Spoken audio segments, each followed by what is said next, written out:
The CA8334 is actually irrigation, water quality and wastewater management. So this will be presented by Krishna Venu for agricultural engineering myself. So this we are going to see certain topics. In the last one we discussed how we will be going for what will be the benefits of the use of water in agriculture and everything. So, okay, now we discussed what are the uses of water, what challenges we do have. Now we'll be discussing what are the issues involved in the use of water in agriculture.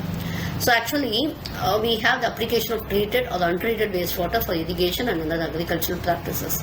So this will be helping to address the water scarcity issues and all. So this will enhance agricultural productivity, okay, and we can promote this sustainable water management. That's very, very essential.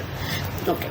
For this, if you want to reuse bins, we need certain technologies. Okay, so we have already discussed the tertiary treatment, everything is in the third unit. But we are now going to see some techniques which can be used in domestic level, in village panchayat or anything, or even in a street or the home.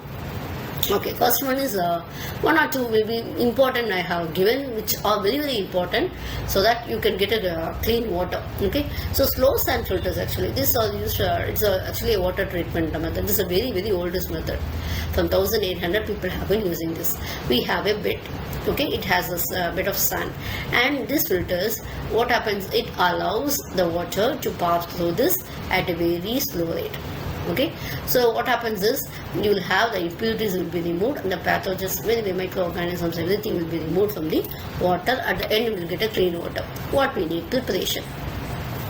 We should have some layers of sand, gravel, charcoal. Okay, so we have to check that the selected size improves the filtration efficiency. Okay, it should be fine grained and it shouldn't have any other dust or any impurities. That we have to check.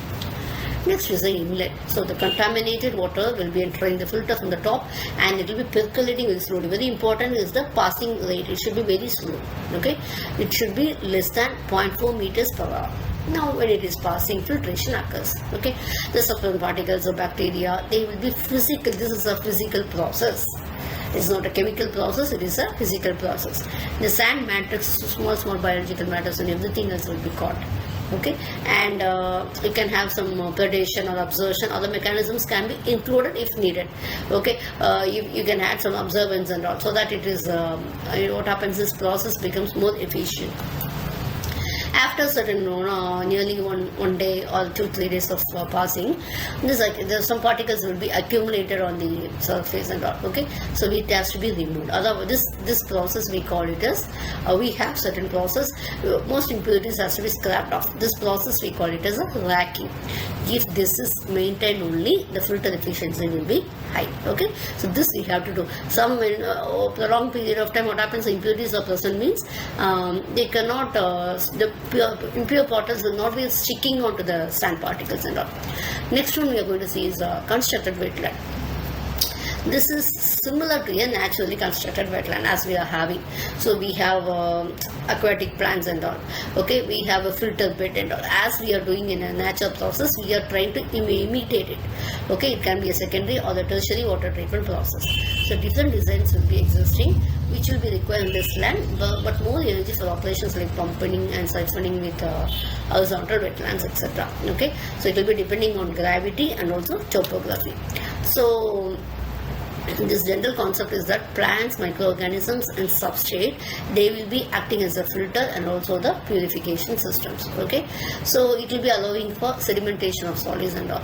So what happens is the plant roots and the substrate removes the larger particles, and it will be pollutants will be naturally broken. It is not any artificial thing we are adding. As it is done, it will be naturally broken down and it will be taken off. Okay, the bacteria will be taken off. This is one method. Next one is solar disinfection. We call it as simply SODIS. Very, very inexpensive method.